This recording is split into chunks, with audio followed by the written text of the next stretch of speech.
Voy a ir presentándolos, si os parece bien, mientras que se instala.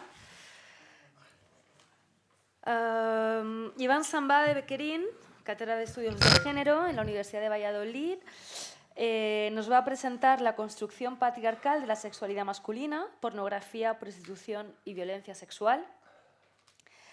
Para terminar en douceur, ¿eh? Doctor en Filosofía Moral y Política por la Universidad de Valladolid, es profesor en Filosofía Moral y Política en el Departamento de Filosofía y miembro de la Cátedra de Estudios de Género de la Universidad de Valladolid. También imparte docencia en el Máster de Estudios Feministas e Intervención para la Igualdad de esta misma universidad y es profesor invitado en el Máster Universitario de Estudios de Género de la UNED, del título propio de la Universidad de La Rioja, Diploma de Especialización en Agente de Igualdad entre Mujeres y Hombres. Y en la Miguel Hernández también, especialista en masculinidades, género e igualdad. Es además investigador en diversos proyectos, entre los que destaca la igualdad en género en la cultura de sostenibilidad. Ha participado como asesor de políticas de igualdad y formador en programas de sensibilización contra las violencias machistas. En su producción científica destaca el libro publicado en 2020, Masculinidades, Violencia e Igualdad. El autocontrol de los hombres como estrategia de poder social. A mí me interesa muchísimo leerme este libro. Ediciones Universidad de Valladolid, colección Igualdad, segunda edición, o artículos como el 2021, Hombres que ejercen violencia contra las mujeres. Así que, bueno, sin más dilación, te cedo la palabra.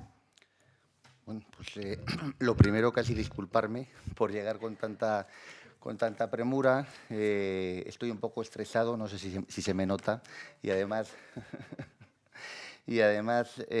bueno, he pasado por 2 accidentes, o sea que no todo es culpa mía, sino que hay algunas circunstancias. Estoy intentando entrar a mi correo para descargar la presentación. Muchas gracias de nuevo, muchas gracias a Claudia, al Departamento de Filología francesa por su invitación. Y bueno, muchas gracias por aguantar la demora y la espera.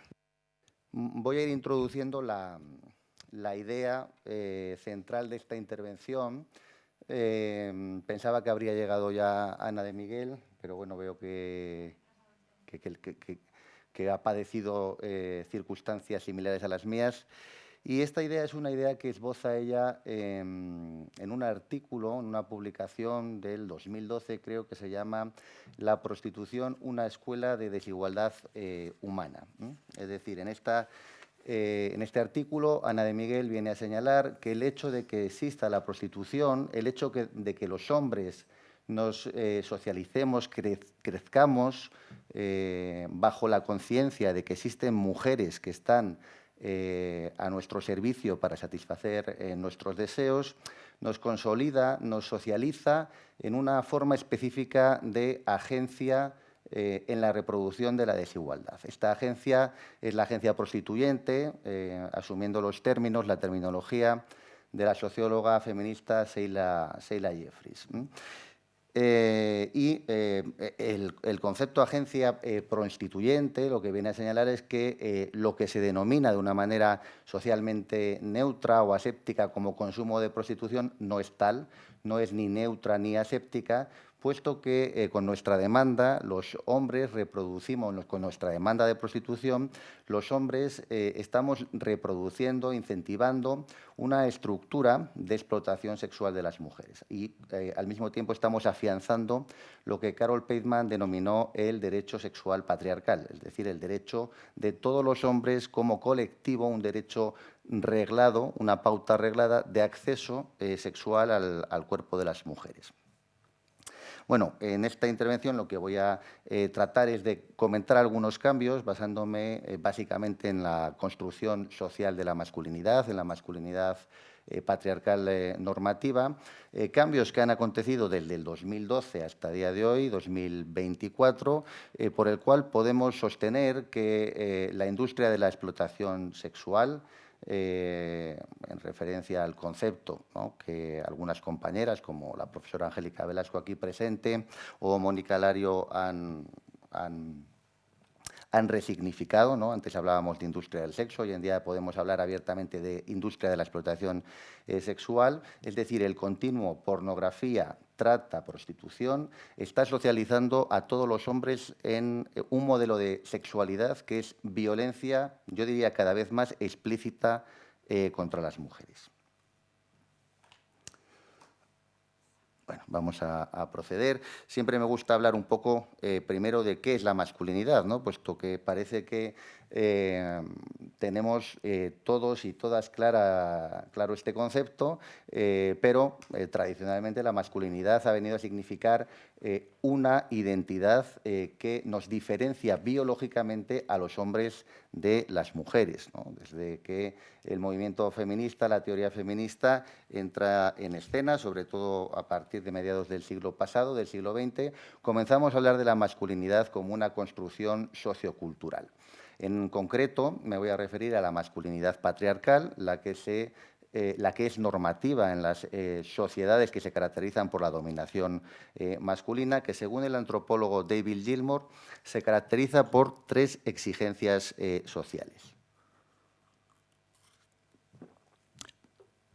Las exigencias de ser proveedores, de llevar el pan a casa, de ser protectores, de proteger a la familia y a la nación, y de ser sexualmente activos, de ser preñadores, de ser potentes, activos, potentes y activos sexualmente. Bueno, David Gilmour era un antropólogo y simpatizante feminista, pero tampoco se le presupone feminista. Así que desde la teoría feminista o desde un estudio crítico de las masculinidades, desde la teoría feminista, podemos ver que cada una de estas 3 funciones o expectativas sociales tiene como correlato algunos privilegios patriarcales, algunos dividendos patriarcales en expresión de Raewyn Connell.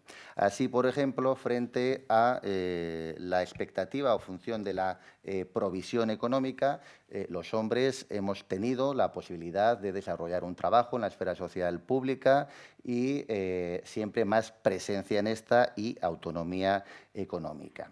De hecho, éramos hasta hace poco los cabezas de familia. Ya sabéis que esto es una categoría jurídica que todavía está en redefinición, aunque se está modificando.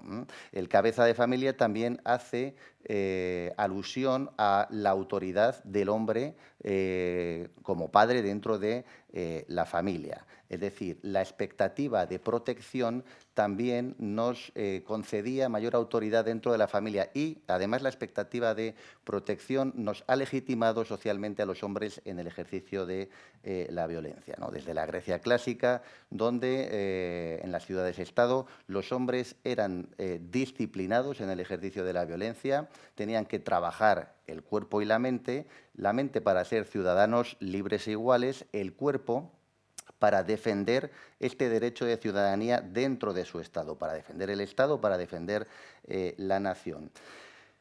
Y, finalmente, la expectativa de potencia sexual, que es a la que más nos vamos a referir hoy, porque esta expectativa de potencia sexual siempre nos ha garantizado el privilegio de la doble moral sexual, es decir, que una misma conducta era valorada de manera desigual, sancionada en el caso de las mujeres y valorada positivamente en el caso de los hombres, porque, de hecho, los hombres hemos gozado históricamente de este derecho sexual patriarcal, de mucha más libertad sexual y, además, de la garantía de acceso reglado al cuerpo de las mujeres para satisfacer nuestros derechos. Bueno, desde mediados del siglo pasado podemos decir que, como consecuencia de la democratización social de las sociedades occidentales, consecuencia de las luchas feministas, las 2 primeras expectativas han sido puestas en tela de juicio. En cambio, la tercera expectativa, la expectativa de la potencia sexual, nunca ha sido puesta en tela de juicio. Y veremos que, de hecho, la masculinidad, la nueva masculinidad patriarcal, si se puede hablar de nueva masculinidad patriarcal, la masculinidad patriarcal se redefine y se reproduce sobre la base de esta expectativa. Sobra decir a estas alturas que este modelo de masculinidad reproduce la división sexual del trabajo, que es una de las, según Janet Seltman, una de las estructuras fundamentales, de las estructuras coercitivas fundamentales sobre las que se asientan las sociedades patriarcales. Para esta socióloga, para Seltman, es una estructura más fundamental que la violencia de género. Yo no estoy totalmente de acuerdo, coincido más con la posición de Kate Millett. La violencia de género es estructural en las sociedades patriarcales, pero es interesante comentar la posición de Seltman. Esta estructura ha sido históricamente legitimada por la idea de la supremacía masculina. De hecho, algo que comenta Ana de Miguel es que el hecho de que sean las mujeres las personas prostituidas ya a los hombres, desde que somos niños, nos hace tomar conciencia de esta superioridad social que históricamente ha sido naturalizada o legitimada desde una perspectiva metafísica. No tenemos tiempo para entrar en estos derroteros, me imagino que ya se ha hablado mucho en el Congreso, pero sí me interesa ver si los cambios sociales han sido tan profundos, si el nivel de igualdad social y política, no tanto legal o formal, que sabemos que ya se han conseguido grandes igualaciones en las leyes, pero este nivel de igualdad social y política realmente se está consiguiendo o no, ¿no? Y lo primero que podemos ver, si nos fijamos, por ejemplo, en los medios de comunicación de masas, es que los hombres, como dice la teórica feminista Pilar Aguilar, somos los sujetos del relato socialmente compartido. Aparecemos mucho más en los medios de comunicación, aparecemos más en el cine, aparecemos más como protagonistas, y esto tiene un correlato con nuestras posiciones de poder dentro del mundo de los negocios, dentro del mundo de la política, dentro del mundo de la economía, en las que se dan pie, en las que se construyen estos relatos. Sin ir más lejos, por ejemplo, podemos citar un estudio de Fátima Ranz sobre el cine español. El 80 y tantos % de los protagonistas de las películas son hombres, y esto se corresponde con que el 80 y tantos % de los directores son directores y no directoras, y con que el 80 y tantos % de los productores son productores y no productoras. Es decir, sigue habiendo una correspondencia entre el poder económico, político, social, material y el poder de representación. Sabemos a día de hoy que el trabajo doméstico lo siguen realizando las mujeres, tanto el remunerado como el no remunerado. En el remunerado está claro, puesto que la profesión de empleado doméstico es el único en el que el 99% de las personas que son empleadas domésticas son mujeres, pero además hay estudios, como este estudio del 2015 de María José González y Teresa Jurado, en el que se pone de manifiesto que en las familias de doble ingreso, los hombres le seguimos dedicando 3 veces menos tiempo que las mujeres a la limpieza y a la cocina, antes del nacimiento del primer hijo. Bueno, en España estamos en la media europea, el 51% de las familias son familias de doble ingreso, ¿no? Después del nacimiento del primer hijo o hija, el tiempo de trabajo doméstico y de cuidado de las mujeres sigue siendo 3 o 4 veces mayor, pero además se incrementa exponencialmente el tiempo de cuidado del hijo o de la hija. Son datos del 2015, habría que reevaluarlos ahora con la igualación de los permisos de paternidad y maternidad.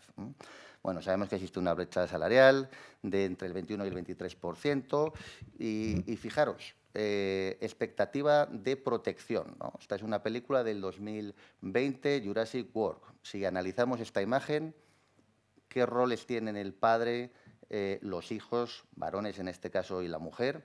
Es más, ¿qué se transmite en cuanto a la experiencia emocional que acontece en esta situación por parte del padre y de la mujer? Bueno, trataré un poco de adentrarme en una explicación de lo que significa la masculinidad, de cómo se construye la masculinidad en nuestras sociedades patriarcales.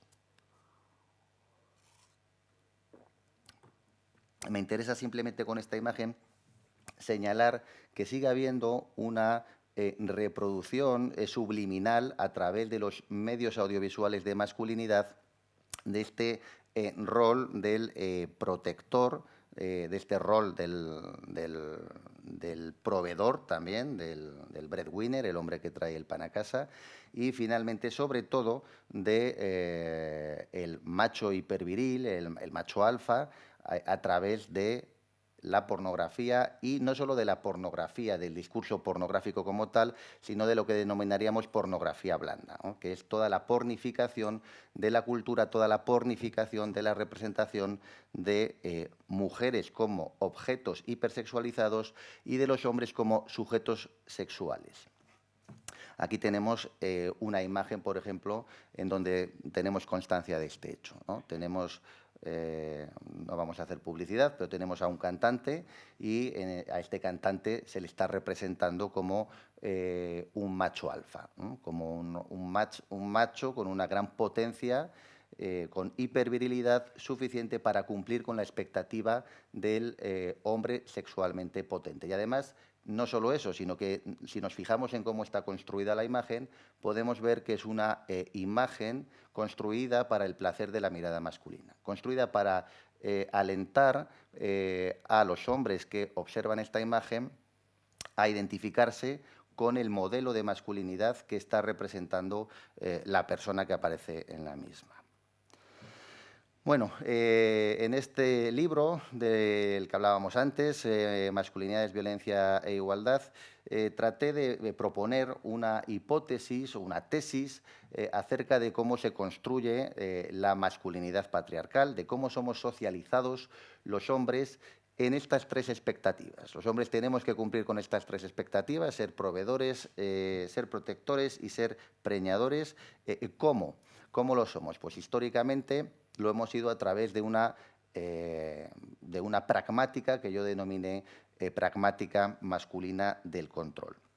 ¿Qué es la pragmática masculina del control? Es un conjunto de prácticas de gobierno de nosotros mismos, una disciplina del cuerpo y de la emotividad, históricamente legitimada por todos los conocimientos y saberes hegemónicos, a partir de la cual los hombres adquirimos la disposición para jugar los juegos de poder de la esfera social pública y para identificarnos como hombres fundamentalmente a través de la sujeción y el dominio de las mujeres, tanto en la esfera social pública como en la esfera social privada. En términos menos académicos y pomposos, vamos a decir que fundamentalmente es una disciplina del cuerpo y de la emotividad, pero fundamentalmente en la que se intentan controlar aquellas emociones a través de las cuales se ha definido la feminidad, mientras que se sigue alentando una única emoción por la cual fue definida la masculinidad, o una doble emoción de serenidad, ira. O nos mostramos la pragmática del control es como una especie de dialéctica entre el control racional del cuerpo y de la mente, el mantenernos serenos, pero siempre con la posibilidad del acceso a la violencia. Un acceso a la violencia que estaba legitimado como tal en esa sociedad clásica griega en la que antes hablábamos, pero que ahora se produce como consecuencia de las frustraciones que la disciplina del cuerpo y de la emotividad induce en la subjetividad de los hombres, bien como consecuencia de estas frustraciones de manera consciente, bien de manera inconsciente, y además con la característica de que aquellos que lo hacen de manera consciente son autocontrolados también en el ejercicio de la violencia, es decir, mantienen serenidad, mantienen frialdad cuando son capaces de ejercer violencia. Bueno, ¿cómo se produce cómo acontece esta socialización en la pragmática del control o en la disciplina del cuerpo y de la emotividad? Yo siempre pongo el ejemplo del fútbol porque es un deporte hegemónico en nuestra cultura. ¿Y qué es lo que pasa cuando tú tienes 5 o 4 años y empiezas a jugar al fútbol? Pues que estás corriendo detrás de un balón, intentando meterlo en una portería que defienden otros niños y niñas. Ya el fútbol es mixto, no sigue siendo mayoritariamente masculino, pero es mixto en las edades infantiles. Y de repente te dan una patada, ¿no? Y cuando te dan una patada lo que pasa es que hay dolor, pero además hay una emoción subsiguiente que es bastante lógica, que es que tienes miedo a que te vuelvan a dar una patada. En ese momento va a haber alguien que te va a decir, arriba, si quieres ganar, corre. Es decir, se produce en términos psicológicos una disociación de esta emoción, de la emoción del miedo. Y no solo se produce una disociación, sino que se alienta a seguir teniendo una actividad física bajo un objetivo. Esta actividad física está estimulando una parte de nuestro sistema nervioso, el sistema nervioso simpático, y está produciendo una serie de hormonas como la adrenalina, como el cortisol, básicamente estresores, ¿no? Aprendemos a mantener esos niveles de estrés porque al mismo tiempo estamos desarrollando esta actividad en seguridad, es decir, con otros chicos a los que consideramos nuestros iguales, incluso nuestros amigos, ¿no? Se produce toda esta serie de disociación de las emociones que han sido tradicionalmente definidas como femeninas, ¿no? Pero al mismo tiempo estamos ejerciendo ciertos niveles de violencia. De hecho, históricamente, la única emoción que hemos podido experimentar libremente los hombres, sin ser sancionados como femeninos, como menos hombres, como no hombres de verdad, es la ira. Esto lo sabemos desde la Odisea, donde gran parte del desarrollo del poema acontece en relación con el sufrimiento de Aquiles por la pérdida de su amante, Patroclo, pero que nunca se manifiesta como nostalgia, nunca se manifiesta como dolor, nunca se manifiesta como tristeza, sino que la única forma de experimentar la emoción es a través de la ira. Además, nos podemos preguntar qué es lo que pasa a día de hoy cuando un niño sufre bullying en el colegio, ¿no? Si le daríamos, como padres y madres, el mismo consejo que le daríamos a una niña, o si no llegaría a un punto en el que le diríamos, hijo, si te pegan, tú defiéndete. Probablemente también se lo digamos a muchas niñas, o probablemente cada vez se lo digamos menos a los niños y a las niñas, porque algunos y algunas creemos en una educación en la paz, ¿no? Pero lo cierto es que cuando un padre y una madre hacen esto, lo hacen porque saben que si el niño no se defiende, sufre una discriminación de segundo orden, que es la discriminación por no desarrollar el modelo de masculinidad que tiene que desarrollar. A través de hasta hace poco, ¿no?, aquí en España, en 1979-78, se afirmaba explícitamente la superioridad de los hombres. Es decir, el discurso machista era legítimo. Yo diré que a mí me lo dijo mi padre con 15 años, es decir, todavía bastante tiempo después, 1995. ¿Por qué? Porque todavía había una conciencia social de que esto era así por parte de muchos hombres, y de hecho te lo justificaban de una manera bastante empírica. Bueno, a ver, hijo, tú tienes que ver que en la realidad la mayoría de... ¿Quiénes son los políticos? Hombres. ¿Quiénes son empresarios? Hombres. ¿Quiénes son los que más ganan jugando? Hombres, ¿no? Entonces parece claro que esta idea de la supremacía masculina tiene un asiento biológico. Hoy en día esta idea es políticamente incorrecta, pero que tampoco hace falta que sea explícita ni políticamente correcta. Los niños, los que están iniciándose en el fútbol, cuando van a ver el fútbol en el telediario, en los informativos o el fin de semana en la reproducción que hay de los partidos de la Liga, lo que ven es fútbol masculino. Y a través de esta idea, ya a través de este hecho, lo que van percibiendo es que el fútbol socialmente importante es el fútbol al que juegan los hombres, y por lo tanto que ellos son también importantes, más importantes que las mujeres, ¿no? Es algo análogo a lo que pasa con el hecho de que exista la prostitución como tal. Los niños desde pequeños perciben que hay mujeres que están ahí para satisfacer sus demandas sexuales. Además, probablemente cuando los niños preguntan quiénes son esas mujeres, pues se les responda con un tópico de que son mujeres malas, o son mujeres que están fuera de lugar, porque adaptar nuestro lenguaje a la realidad de los niños hace que muchas veces pues falsifiquemos de este modo la realidad. Bueno, ¿en qué modelo de feminidad están siendo socializadas las mujeres, ¿no? Hace ya unos años, en el 2010, Natasha Walter publica un libro, Muñecas vivientes, el retorno del sexismo, y ella señala que el mundo del rosa y el azul se están potenciando, es decir, la socialización diferencial de género se está potenciando, se está revitalizando, y fundamentalmente socializa a las mujeres como objetos del deseo masculino. Mujeres hipersexualizadas para el placer y el consumo de los hombres. De hecho, a día de hoy, cuando entras en un centro comercial o una tienda de ropa, es prácticamente imposible no encontrarte con esta dicotomía entre el rosa y el azul. Yo veo las fotos de mi bautizo y de muchas compañeras y antes casi todos y todas nos bautizábamos de blanco. Probablemente la idea de la pureza cristiana tenía mucho que ver, ¿no?, con este blanco común para chicos y chicas, pero ahora estamos en esta redefinición del rosa y el azul. Y el rosa y el azul se caracteriza porque el rosa cada vez está más hipersexualizado desde la infancia. Las muñecas con las que juegan las niñas, las muñecas con las que aprenden cómo maquillarse, cómo colocarse el pelo, cómo vestirse, son muñecas hipersexualizadas desde la más temprana infancia. Bueno, ¿qué es lo que pasa con esta? ¿Cuál es la consecuencia de la disciplina de la emotividad y del cuerpo en la que somos socializados los hombres? Pues que, citando a Víctor Seidler, si no hemos aprendido cómo respetar nuestras propias emociones y sentimientos, si de hecho los experimentamos como signos de debilidad, entonces nos va a ser difícil respetar nuestras propias emociones y los sentimientos de otras personas. 5 minutos. No puede ser. Sí, ¿no? ¿He calculado bien? Sí. Madre mía. La disciplina del cuerpo me ha trastornado mentalmente en este caso.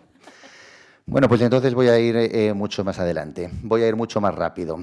Consecuencias. Las consecuencias es que la masculinidad patriarcal no solo es profundamente injusta para las mujeres, sino que al mismo tiempo es una masculinidad que socializa a los hombres en un modelo de frustración y de pobreza humana, impide nuestro desarrollo humano.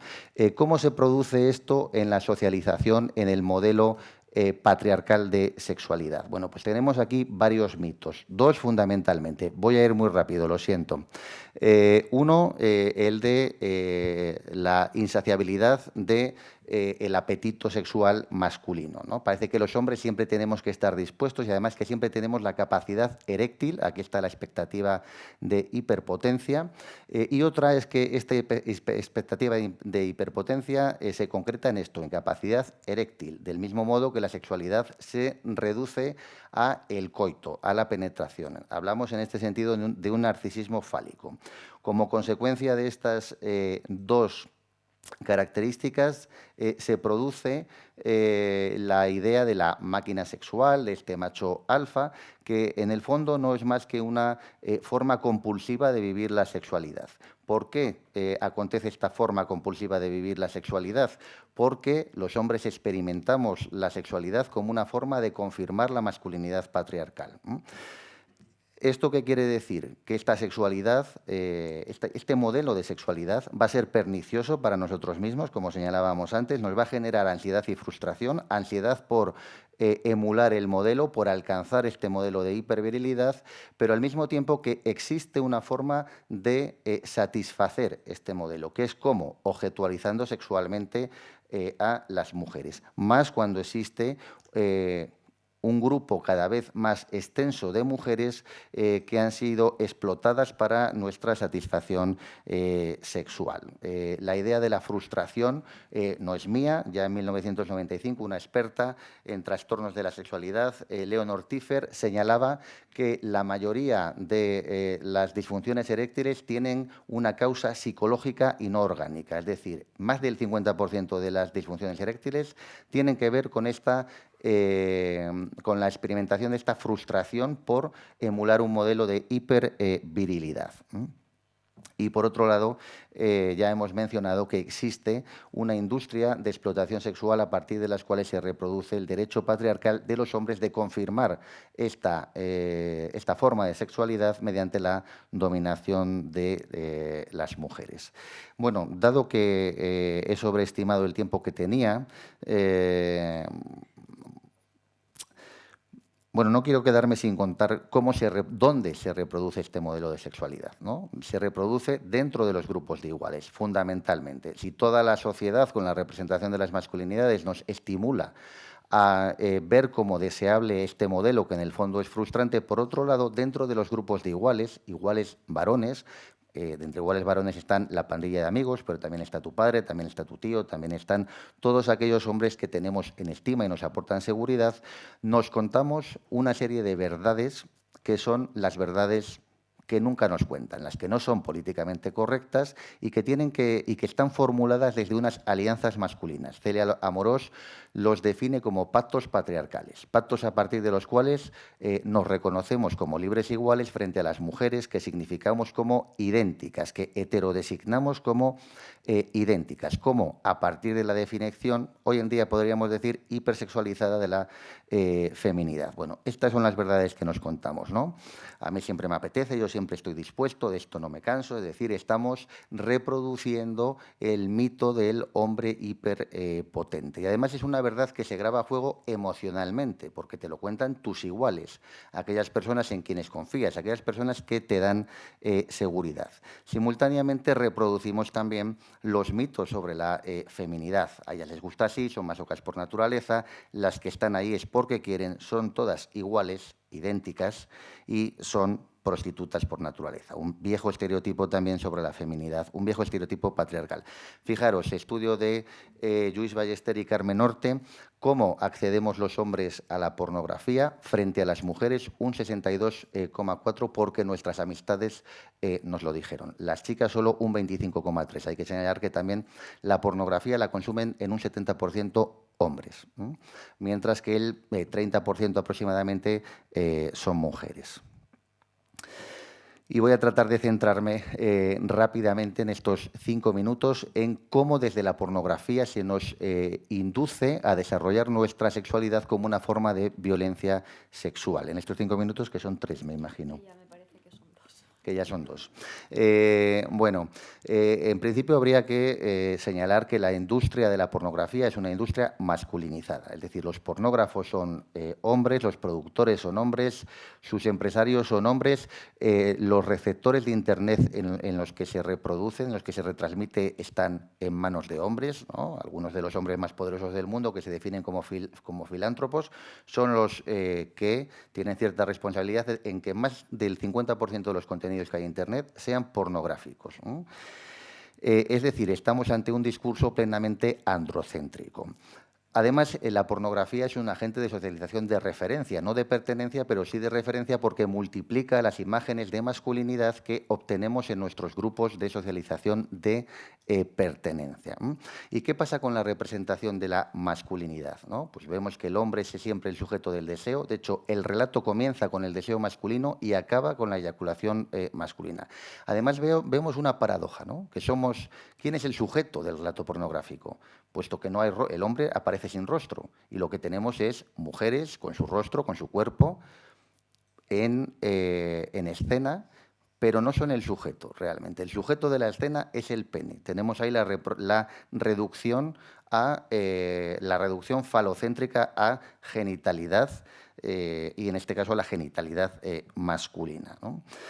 Entonces, lo que tenemos es una actividad masculina que va a ser de dominación o violencia y que no se ve explícitamente, en la que no se ve explícitamente al sujeto de la acción, pero sí a las mujeres como objeto de deseo. Si analizamos la pornografía, me guío aquí por el estudio de Mónica Lario, Política Sexual de la Pornografía, podemos ver que solo analizando el discurso, si vemos los nombres de las webs, babosas, guarras, cerdas, si vemos las categorías de los vídeos, tetonas, tetas pequeñas, zorras, madre a la que me follaría, etcétera, tenemos que los nombres, el lenguaje nos habla de categorías fetichizadas de feminidad, categorías violentas, categorías patriarcales y fetichizadas de sexualidad. Es decir, se está reproduciendo la imagen de las mujeres como las idénticas. Títulos de los vídeos. Hermanastro se aprovecha de su hermana pequeña, es decir, tenemos una erotización de la pedofilia y de la violación. Padrastro se coge a la hija y a las amigas. De nuevo, erotización de la pedofilia y de la violencia sexual. Adolescente se despierta con el pene de su hermano en la boca. Erotización de la agresión sexual. Madre e hija pilladas y folladas por robar, erotización del castigo, de la violencia sexual. Chicos venden a sus novias a extraños como prostitutas, erotización de la trata de mujeres con fines de explotación sexual. O sea, los propios títulos ya nos están identificando el contenido, una socialización en el ejercicio de la violencia. Luego podemos ver el desarrollo el relato pornográfico, ¿no? Y aquí Mónica Lario nos cuenta que la violencia acontece de dos formas. Uno, mediante violencia explícita. Cada vez más son visitados los vídeos pornográficos de violencia explícita. Y es que, como comentaba antes, muchas veces lo que acontece en la pornografía son violaciones, incluso violaciones de mujeres que están siendo tratadas por primera vez, que luego se reproducen en la red y que es muy difícil eliminar de las webs esos vídeos, ¿no? Pero luego está la violencia identificada con el consentimiento-deseo. Digo consentimiento-deseo, ¿por qué? Porque la trama acontece así. Inicialmente, el hombre, desde su deseo sexual, realiza una propuesta que va a ser denegada por la mujer. En este momento, el chico comienza a tener una serie de estrategias de chantaje, coacción, etc. Por lo tanto, ya no podríamos hablar desde nuestra ley actual, desde nuestro Código Penal actual, que es bastante malo a este respecto, aunque sabemos que se está redactando o que se va a aprobar o evaluar para su aprobación una ley sobre trata de prostitución y violencia sexual en breve, pero nuestro código actual ya identifica esta categoría como un consentimiento viciado. Siendo bastante malo, ya existe la categoría del consentimiento viciado. Ya podemos ver que en la pornografía se está normalizando el consentimiento viciado como una pauta habitual de relación y de proposición de los hombres hacia las mujeres. Y posteriormente se va a mostrar a las mujeres disfrutando, como si realmente estuvieran disfrutando de eso a lo que anteriormente se habían negado. Es decir, se está transmitiendo la idea de que en el fondo a ellas les gusta, de que en el fondo lo querían, lo deseaban, aunque dijeran que no. Lo que reproduce la cultura de la violación. Me dicen que hay que ir terminando, pues voy a terminar en un minuto. Bueno, ya desde el 2000 tenemos estudios que demuestran que la pornografía, ahí tenéis uno citado, la pornografía genera falsos mitos en la conciencia de los hombres, como que las mujeres desean ser violadas, es el que más lo genera. Esto concuerda con los estudios de Sheila Jeffries, en los que, entrevistando a agresores y depredadores sexuales, ellos siempre señalaban que disfrutaron, que las mujeres disfrutaron con su violación sencillamente para analizar el impacto que está teniendo la nueva pornografía online, como la ha definido Lluís Ballester. Os mostraba antes unas imágenes de dos científicos.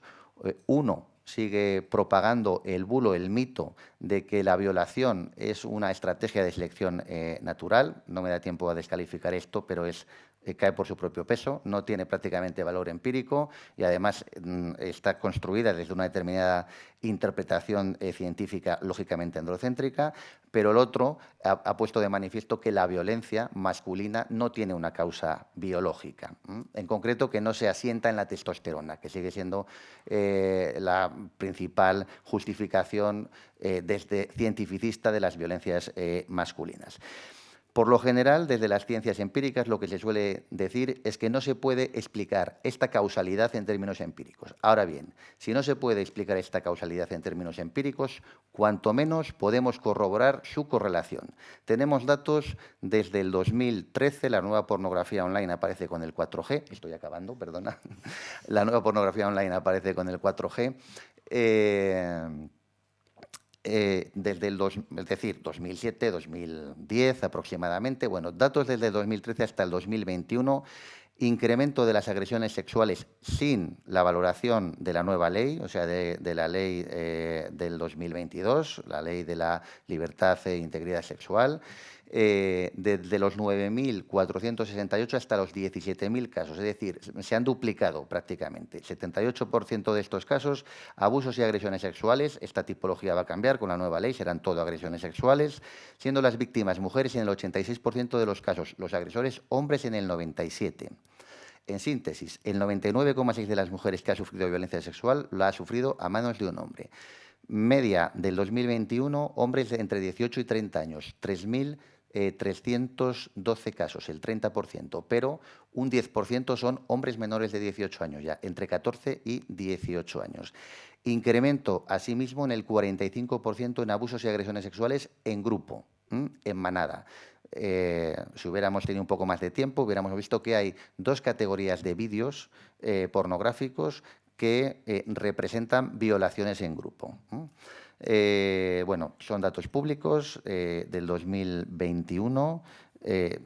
Mis disculpas, pero ya también hay estudios científicos que ponen de manifiesto que la pornografía es adictiva y que tiene consecuencias graves para la salud de los hombres y que además también están empezando a manifestar que, entre otras cuestiones, genera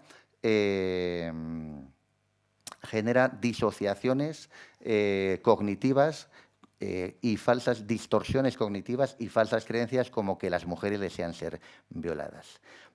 Acabo disculpándome como empecé y espero haber, por lo menos, haber transmitido algunos de los conocimientos que quería haber transmitido. Muchas gracias.